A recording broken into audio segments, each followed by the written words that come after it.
আচ্ছা, তুমি তোমার ওয়াইফকে ডিভোর্স কখন দিচ্ছ?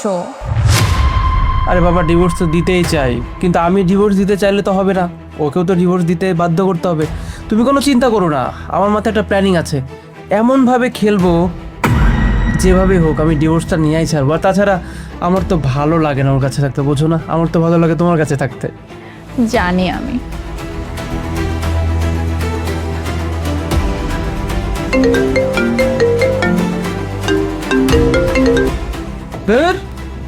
ও ফোন দেওয়ার সময় পায় না, চলো।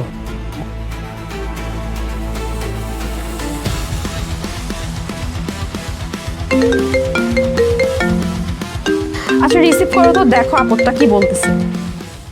হ্যালো, এই তোমার সমস্যাটা কি?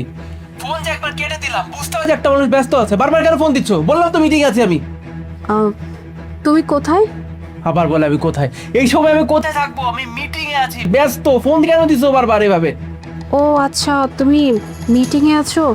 আচ্ছা শোনো না, ওই যে আমার অ্যাকাউন্টে না 10,000 টাকা দরকার ছিল, তুমি একটু দিতে পারবে এখন?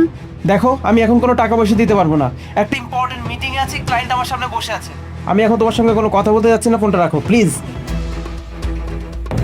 বিরক্তকর। বাহ, তুমি তো অনেক ভালো অ্যাক্টিং করতে পারো। অ্যাক্টিং তো করতে হবেই, না হলে কি বিগত 6 মাস ধরে আমি তোমার সঙ্গে প্রেম করতে পারতাম এভাবে? আমার ঘরের বউ অথচ কিচ্ছু টের পাচ্ছে না, তার হাজবেন্ড অফিসে বসে এভাবে রঙ্গলীলায় ব্যস্ত, তাই না? একদম ঠিক বলছো, তোমার ওয়াইফ না একটা বোকা। এত দিন ধরে আমরা রিলেশন আছে অথচ কিচ্ছু বুঝতে পারলো না।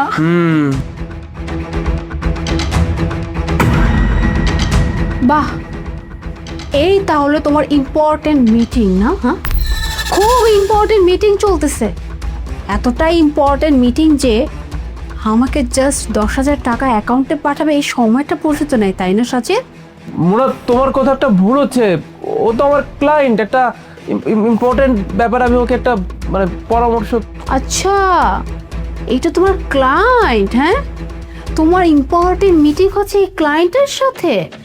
আচ্ছা একটা কথা বলো তো, এমন কোন বস আছে যে ক্লায়েন্টকে এভাবে কোলের উপর বসিয়ে তারপর মিটিং করে? কই, আমি তো এতদিন ধরে অনেক মিটিং অ্যাটেন্ড করেছি, কখনো তো আমি এমন মিটিং দেখিনি যে বস তার ক্লায়েন্টকে কোলে নিয়ে কত সুন্দর করে জাদু সোনা মোনা বলে ডিল বোঝাচ্ছে। হ্যাঁ, আমি কি পাগল? আমাকে পাগল মনে হইতেছে তোমার? আসলে কি জানো, লাস্ট 3 মাস যাবত ধরে না কেন যেন তোমার ব্যবহার আমি চেঞ্জ পাচ্ছিলাম, কিন্তু আমি কখনো আমার মনের মধ্যে সন্দেহ আনিনি।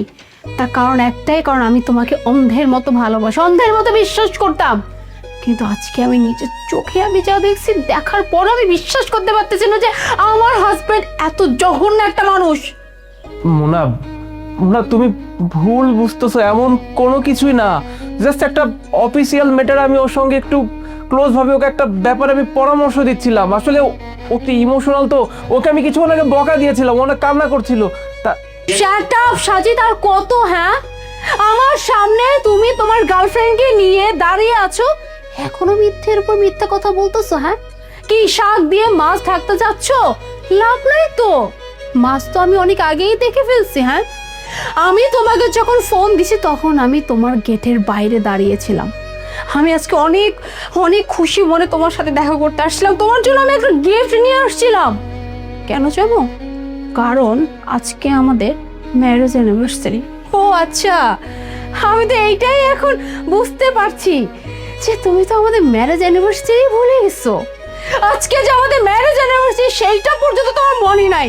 তবুও আমি বাদ দিলাম যে থাক, ও অনেক ব্যস্ত থাকে, অনেক মিটিং অ্যাটেন্ড করতে হয়, ওর মনে না থাকতেই পারে, কিন্তু আমার তো আছে। তাই তো আমি অফিসে আসছিলাম তোমাকে সারপ্রাইজ দেওয়ার জন্য। বাট মাই গুডনেস, আমি নিজেই সারপ্রাইজ হয়ে গেছি। অবশ্য তুমি আমাকে অনেক বড় একটা গিফট দিছো। আমার এই ম্যারেজ অ্যানিভার্সারি তুমি সত্যি অনেক বড় একটা গিফট দিছো, সেটা হচ্ছে প্রতারণা। তুমি আমার সাথে এতদিন যা প্রতারণা করে আসছো, তাই না? হ্যাঁ, তুমি আমাকে বাসায় রেখে তুমি এই মেয়ের সাথে তুমি এইখানে বসে নষ্টামি করতেছো। হ্যাঁ, আমি যখনই তোমাকে বলতাম যে চলো আমরা একটু ঘুরতে বেরোই, না আমার তো মিটিং আছে। যদি আমি বলতাম চলো আমরা একটু শপিং এ যাই, না মুনা আমার তো মিটিং আছে। আমি তো এখন বুঝতেছি সেই মিটিং আসলে কোন মিটিং। সেই মিটিং হচ্ছে তোমার এই গার্লফ্রেন্ডকে নিয়ে নষ্টামি করা, তাই তো? আমি এইরকম একটা মানুষকে আমি ভালোবাসছি, এরকম একটা মানুষকে আমি এতদিন অঙ্কের মতো বিশ্বাস করতাম। হ্যাঁ, আমি মনে করতাম দুনিয়া যত যা কিছু হয়ে যাক, আমার স্বামী কখনো উল্টাপাল্টা কাজ করতে পারে না। কিন্তু আমি তো এটাই জানতাম না যে আমার স্বামী সব থেকে দুনিয়ার জঘন্যতম মানুষ। মোনা প্লিজ, মোনা তুমি এইভাবে বলো না। হ্যাঁ আমি মানছি যে আমি অনেক বড় একটা ভুল করে ফেলেছি, মানে মনের অজান্তে কখন যে আমি ওর সঙ্গে একটা সম্পর্কে জড়াই যাই আমি নিজেও বুঝতে পারিনি। দেখো মোনা, ভুল তো মানুষ মাত্রই করে। আমি কথা দিচ্ছি আমি আমার ভুল শুধরে নেব।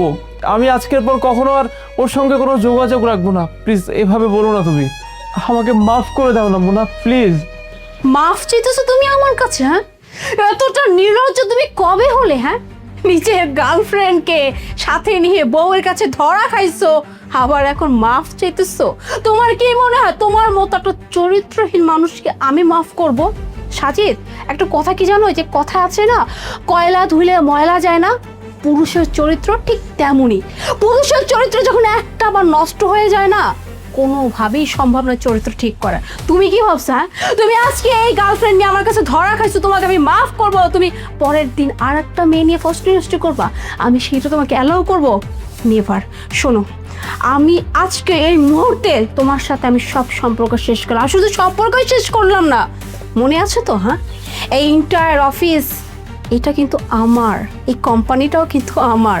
সো কালকে থেকে তুমি রাস্তায় বসে ভিক্ষা করবে তোমার এই গার্লফ্রেন্ডকে নিয়ে, কারণ আমি তোমার যাবতীয় যত অ্যাকাউন্ট, যত কার্ড, যা কিছু আছে সব কিছু আমি ব্লক করে দিব, যাতে করে তোমার পকেটে একটা ফুটি কড়ি পর্যন্ত না থাকে।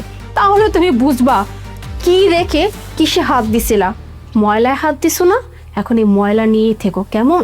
আরেকটা কথা, তুমি যে আমার সাথে যে প্রতারণা করছো না, এটার জন্য আমি তোমার নামে কি মামলা করি জাস্ট তুমি দেখবে, কারণ তুমি তো জানোই আমার বাবার আর পাওয়ার সম্পর্কে।